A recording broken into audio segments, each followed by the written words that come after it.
Foreign Secretary, have you received any guidance or advice or received any submissions from FCDO or government lawyers that Israel may be in breach of international humanitarian law?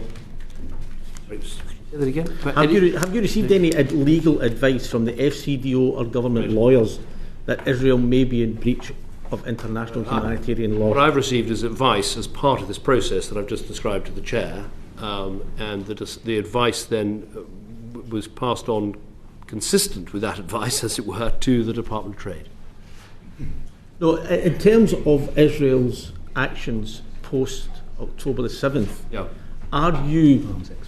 Okay, let me ask you personally, have you seen any evidence, been made aware of any evidence, or have reasonable grounds to believe that Israel has breached international humanitarian law? Well, what I have to do is act on the advice that I'm given, and that advice is based on what we believe is happening, and so we ask a whole series of questions of the Israeli government about individual actions that are brought to our attention, and then we receive advice on that, consider that advice, and then pass it on to the Department of Trade for them to make the decision about arms exports. I understand your relationship with the Department of Trade, but what I'm asking you, Foreign Secretary, is have you been made aware or seen any evidence or have reasonable grounds to believe that Israel has breached international humanitarian law? Not arms exports. Nothing to do with arms exports. This is about the international I've seen lots of things that have been deeply concerning, and when I do, I ask advice, and we often, as part of this arms export, we formally have to do that, ask advice about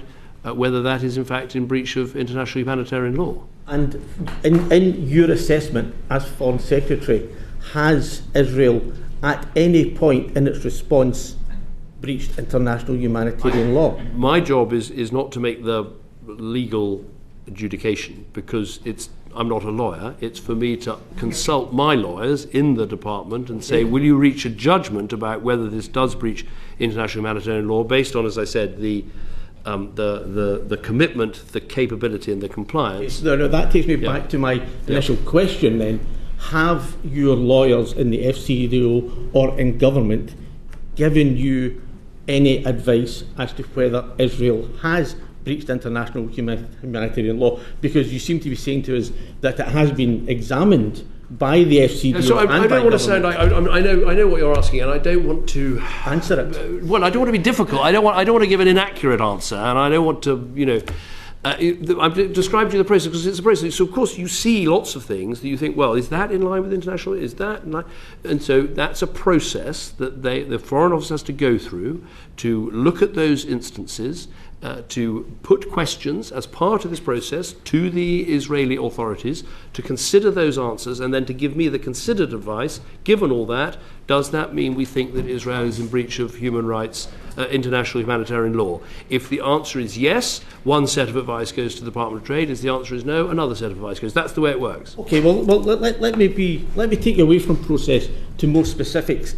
About 2 or 3 minutes ago, in answer a reply to the chair, you said, and I quote, "One of the things we'd like the Israelis to do is switch the water back on."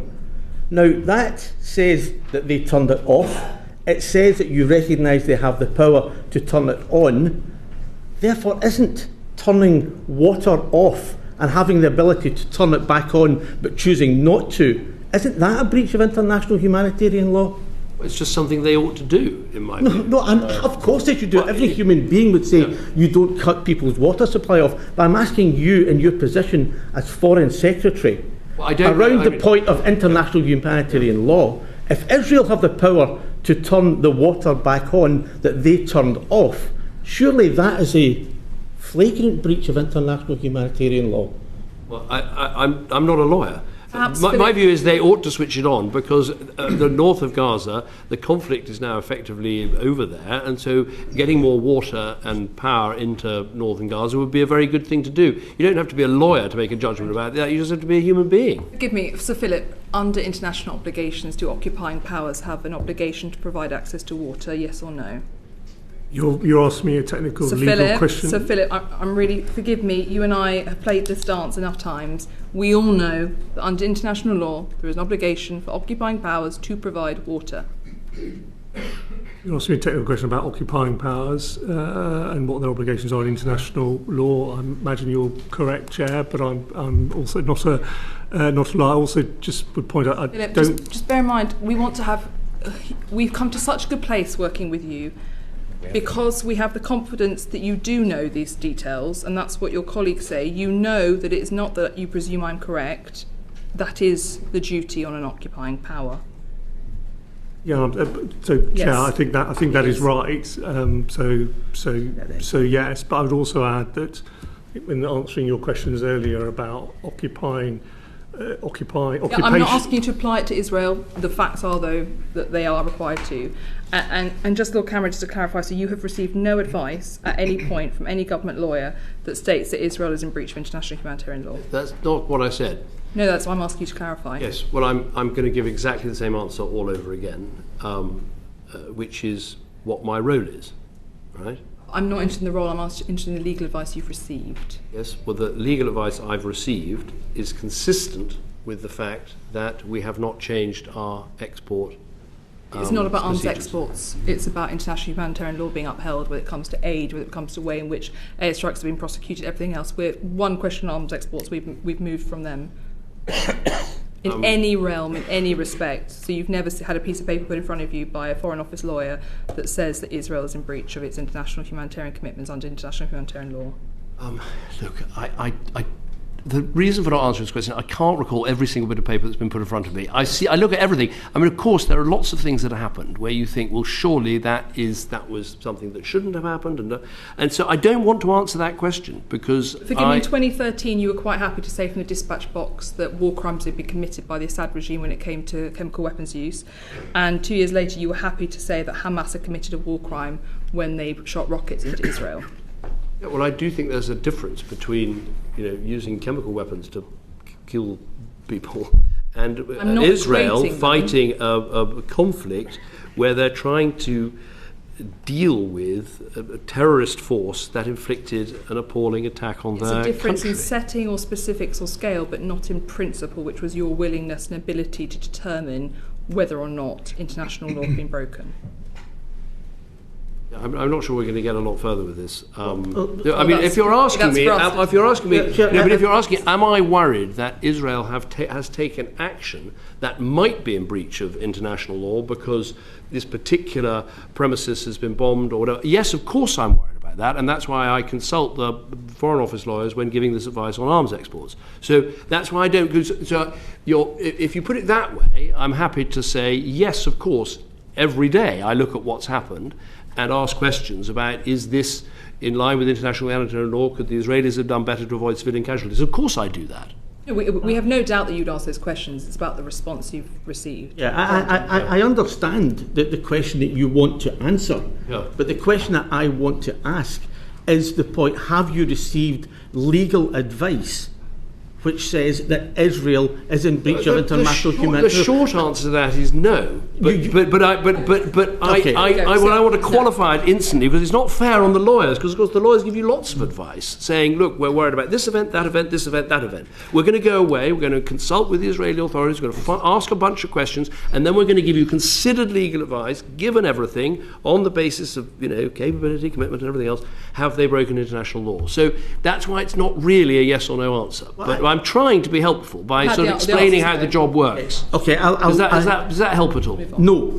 But unfortunately, I think it's as good as we're going to get from you. Can I ask, finally, Chair, Foreign Secretary, what assessment have you made of the Israeli ambassador's claim that every school, mosque and every second house in Gaza has access to tunnels and ammunition? Now, she said that in a television interview, and when pressed on whether that means the complete destruction of Gaza by Israel, she replied, and I quote, "Do you have another solution?" So in your opinion, was she freelancing when she was speaking to that television interviewer, or was she speaking for the Israeli government? I don't agree with that approach. Look, if you're asking me... No, I'm not asking you about the approach. I'm asking you about, do you think she was speaking to the Israeli government, or was she freelancing? I don't know. I would hope that is not the position of the Israeli government, because it's the wrong position. Okay, thank you. Just very quickly on this point, and I'm not trying to scratch the same sore. Well, I'm trying not to be difficult. By the way, none of the individuals released so far live in the UK. No British hostages have been released, as I said. I just didn't want to give a wrong answer. I don't want to bang on the same point, but I want to try to ask it in a slightly more productive way. I'm not asking you to be a faux lawyer, okay?